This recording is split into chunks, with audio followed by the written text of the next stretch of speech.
नमस्कार दोस्तों, मैं परमाल सिंह दांगी तक्षशिला गुरुकुलम शिवपुरी कॉम्पिटिटिव क्लासेस में आपका स्वागत करता हूं। आज मैं आपके सामने हिंदी विषय में वर्णमाला का टॉपिक लेके आया हूं। इस पर हम चर्चा करेंगे और जानेंगे कि हिंदी वर्णमाला में जो 52 अक्षरों की बात की जाती है वो 52 अक्षर कौन कौन से हैं। जानिए। देखिए, किसी भी भाषा को पढ़ते समय जब हम पढ़ते हैं कोई भाषा को, तो भाषा की अपनी एक लिपि होती है और उस लिपि में उस भाषा की ध्वनि को लिपिबद्ध किया जाता है, जिसे आप वर्णमाला कहते हैं। हिंदी मानक भाषा में 52 ध्वनि को स्वीकार किया गया है। वो किस प्रकार से जानते हैं।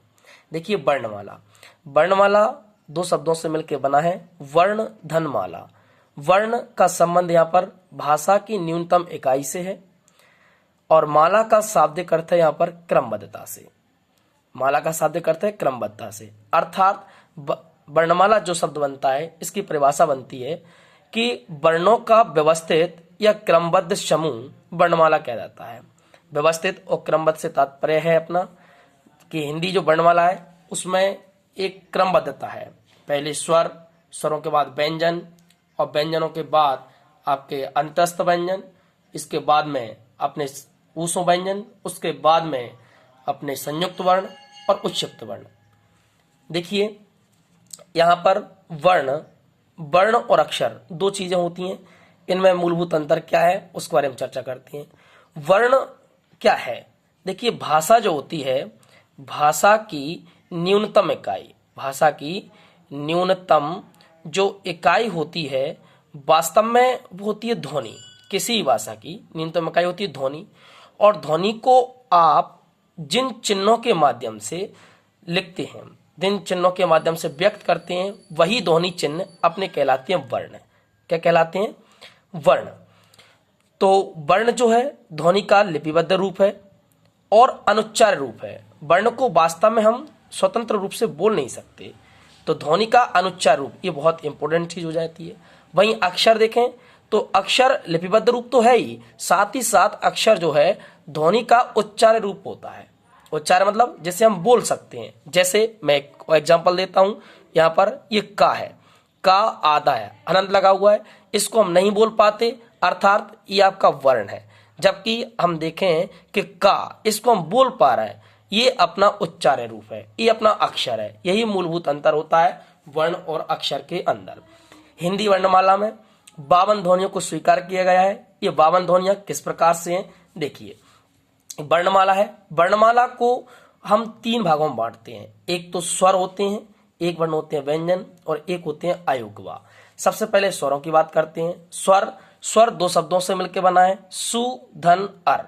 सुधन अर, ये आपकी यण संधि इसमें होती है और मिलकर के शब्द बनता है स्वर। स्वर होते क्या है? ऐसे वर्ण जो स्वोच्चारित हों, अर्थात जिनको उच्चारित करने के लिए हमें किसी अन्य वर्ण की आवश्यकता ना पड़े, वो स्वर होते हैं। आप स्वर जो हैं वो अखंडित होते हैं, इनको तोड़ा नहीं जा सकता, अविभाजित होते हैं। स्वरों की जो संख्या है वो कुल होती है 11। 11 दोस्तों, इसको ध्यानपूर्वक समझिए। 11 होती है। 11 कौन कौन से होते हैं? एक होता है आ, ई, उ, री। इन चारों स्वरों को हम कहते हैं मूल स्वर। ये मूल स्वर होते हैं, इन्हें मूल स्वर कहिए या लघु स्वर कहिए। फिर इन्हीं मूल और लघु स्वरों से अपने अन्य स्वरों की उत्पत्ति हुई है। वास्तव में स्वर कहें तो वास्तविकता में ये 4 ही स्वर हैं, बाकी जो अन्य स्वर हैं उनकी उत्पत्ति इन्हीं से हुई है। जैसे छोटा आ से बड़ा आ की उत्पत्ति होना, ई से बड़ी की उत्पत्ति होना, ऊ से छोटा ऊ की उत्पत्ति होना। ये दीर्घ हैं, ये ह्रस्व हैं, ये दीर्घ वर्ण माने जाते हैं, दीर्घ स्वर माने जाते हैं। इसके अलावा ए, आ और ई दोनों को मिलाकर के ए बनता है अय। आ और ए मिलके अय बनता है, आ और उ मिलके ओ बनता है, आ और ओ मिलके अ बनता है। इन चारों स्वरों को हम, ये जो 4 हैं, इन चारों स्वरों को हम संयुक्त व्यंजन या संधि अक्षर के नाम से जानते हैं। इन्हें संधि अक्षर या संयुक्त व्यंजन कहते हैं। अच्छा, इनमें से जो ए और ओ हैं ये दोनों गुण स्वर कहलाते हैं, जबकि आई और जो औ है ये अपने कहलाते हैं वृद्धि स्वर। ठीक है, तो इस प्रकार से देखते हैं 4 आपके मूल स्वर, 3 आपके जो दीर्घ स्वर और 4 आपके संधि स्वर, कुल मिलाकर के 11 स्वर हो जाते हैं। दोस्तों ध्यान दीजिए, अगर प्रश्न आता है कि स्वर कितने प्रकार के हैं तो कितने होते हैं, तो आप बताइए। स्वर अपने होते हैं 11। इनमें भी अगर पूछा जाए कि उच्चारण की दृष्टि से स्वरों की संख्या कितनी है, तो उच्चारण के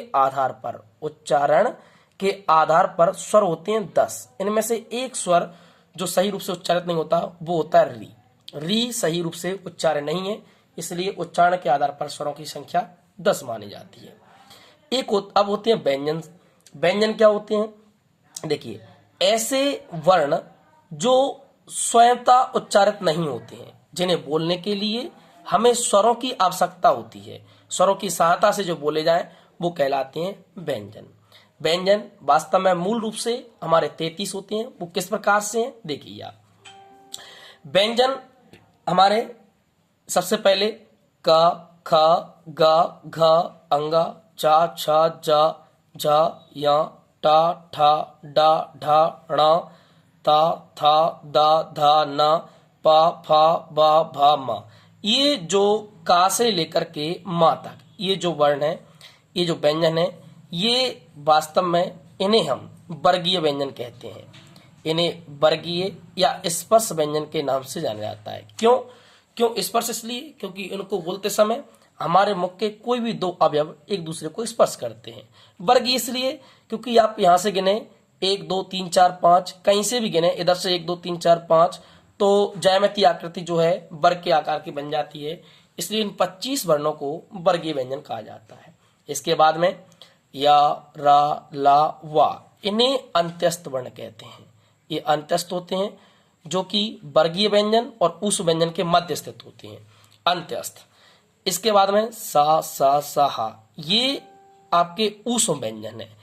इनको बोलते समय मुंह से गर्म वायु निकलती है जिसे ऊष्मा कहते हैं, अतः ये ऊष्म व्यंजन है ये। इसके बाद में व्यंजन के और भी रूप हैं, ये 4 श, त्र, ज्ञ, स्रा। श आधे का, आधा सा और आ से मिलके बना है। त्रा आधा ता, आधा रा और आ से मिलके बना है। जा प्लस आधा या और या आ से मिलके ज्या बना है। सा, रा और आ से मिलके सरा बना है। इन चारों वर्णों को हम कहते हैं संयुक्त। क्या कहते हैं?